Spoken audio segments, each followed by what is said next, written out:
రెండు దేశాలు తమ స్వార్థ ప్రయోజనాల కోసం తమకు నిలువ నీడ లేకుండా చేయడం పట్ల డిగో గార్సియన్లు నిరసన వ్యక్తం చేస్తున్నారు. తమకు న్యాయం చేయాల్సిందిగా మొత్తం ప్రపంచాన్ని అర్థిస్తున్నారు. న్యాయ పోరాటంలో గార్సియన్లు విజయం సాధించిన బ్రిటన్ ప్రభుత్వం తమ న్యాయస్థానాల తీర్పును సైతం పక్కన పెట్టి దురహంకారంగా గార్సియన్లను వారు పుట్టిన దేశంలో అడుగు పెట్టడానికి వీల్లేదంటూ అడ్డుపడుతోంది.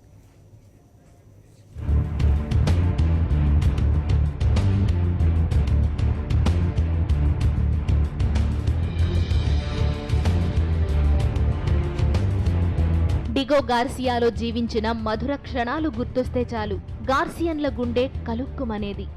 తమ జీవితం ఎందుకు విషాదమయం అయిపోయిందా అని వారు ఆవేదన చెందారు.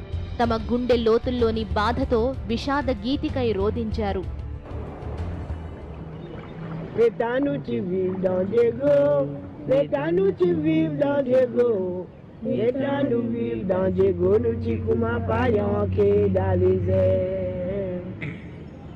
Depuis nous vivons dans Maurice, depuis nous vivons dans Maurice, depuis nous vivons dans Maurice, là nous mène la vie côté deux. Donne la main mon camarade, donne-moi la main crier, donne la main mon camarade, envoie-nous message dans les monts. Britain పాలకుల దుర్నీతిని ఎండగడుతూ గార్సియన్లు పోరాటానికి దిగారు. లండన్లోని Britain high court ఎదురుగా గార్సియన్లు ఆందోళన చేశారు. తమ దేశాన్ని తమకు అప్పగించేయాలని వారు డిమాండ్ చేశారు.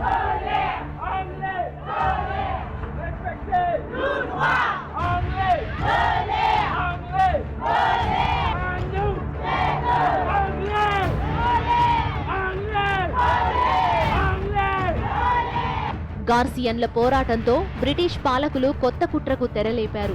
గార్సియా ద్వీపం కోసం పోరాడుతోన్నవారు నిజానికి ఆ ద్వీపవాసులు కానే కాదని అన్నారు. గార్సియన్లు మాత్రం దాన్ని కొట్టిపారేశారు. బ్రిటిష్ పాలకులు అన్ని అబద్ధాలు చెబుతున్నారని వారు ఆరోపించారు. అవన్నీ అబద్ధాలు.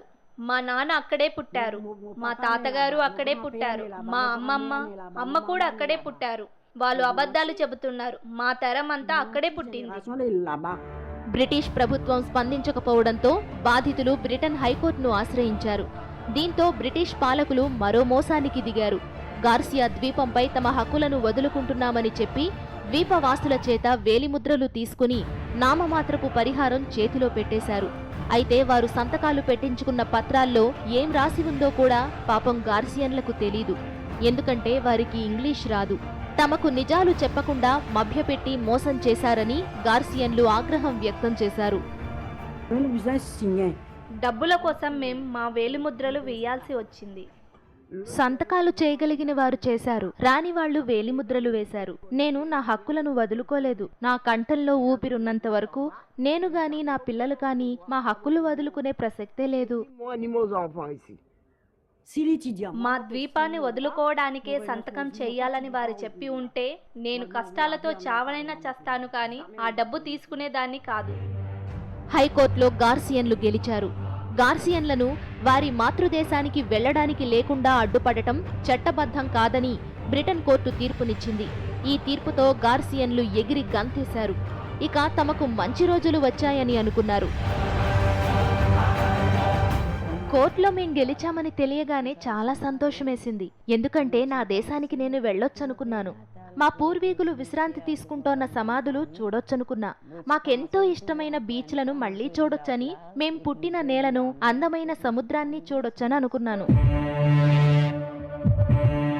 అయితే హైకోర్టు తీర్పు అనుకూలంగా వచ్చినా గార్సియన్లకు మంచి రోజులు రాలేదు. హైకోర్టు తీర్పును కూడా బేఖాతరు చేస్తూ బ్రిటిష్ ప్రభుత్వం క్వీన్ ఆమోద ముద్రతో గార్సియా ద్వీపంలోకి గార్సియన్ల ప్రవేశాన్ని నిషేధిస్తూ నిర్ణయం తీసుకుంది. అది డిక్రీ అయిపోయింది.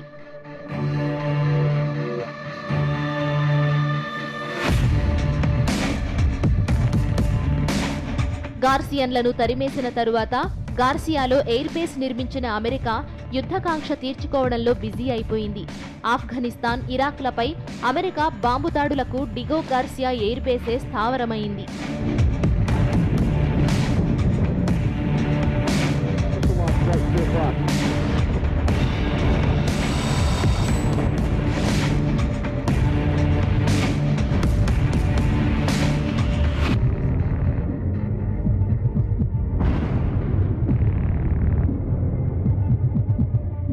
మరోపక్క గార్సియన్లను మారిషస్కు తరలించేసి వారి బతుకులు ఛిద్రం చేసిన బ్రిటన్ అమెరికాతో కుదుర్చుకున్న ఒప్పందంతో వచ్చిన లాభాల లెక్కల్లో ఆనందంగా ఉంది.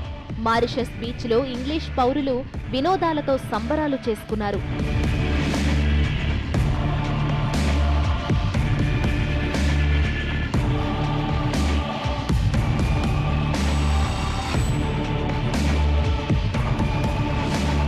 దానికి కొంచెం దూరంలోనే మురికివాడలో గార్సియన్లు తినడానికి తిండి లేక ఎండిన డొక్కలతో నరకయాతన పడుతున్నారు.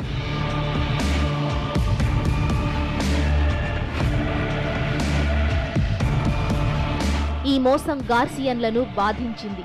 బ్రిటన్ అమెరికాల మధ్య డిగో గార్సియా ద్వీప ఒప్పందం ఈ డిసెంబర్ 30తో ముగుస్తుంది. ఒప్పందాన్ని పొడిగించకుండా తమ దేశాన్ని తమకు అప్పగించాలని గార్సియన్లు కోరుతున్నారు. దీనిపై న్యాయ పోరాటానికి వారు సిద్ధమయ్యారు. 79 వృద్ధులు కూడా ఈ పోరాటంలో తమ వంతు పాత్ర పోషిస్తున్నారు. చివరి నిమిషం వరకు తాము పోరాడుతూనే ఉంటామని గార్సియన్లు అంటున్నారు. గుండెలు పగిలే విషాదమిది. కానీ ఈ అన్యాయం చేసిన వాళ్లను దేవుడు ఖచ్చితంగా శిక్షించి తీరుతాడు. మమ్మల్ని ఇంతగా బాధ పెట్టారు, ఇంతగా వేధించారు. ఇవి మమ్మల్ని ఎంతగానో గాయపరిచాయి. నన్ను చూడండి, నా వయసు ఇప్పుడు 79 ఏళ్లు. కానీ నేను నా మోకాళ్లపై నడిచే పరిస్థితి వచ్చినా కూడా ఇక్కడే ఉంటాను. దేవుడు నన్ను ఈ లోకం నుంచి తీసుకుపోయేదాకా నా దేశం కోసం పోరాడుతూనే ఉంటాను. అమెరికా బ్రిటన్ల ఆకాంక్షల కోసం తమను సమిధలను చేశారని గార్సియన్లు భావిస్తున్నారు. దుర్భరమైన తమ జీవితాలను తలుచుకుని వారు మండిపోతున్నారు.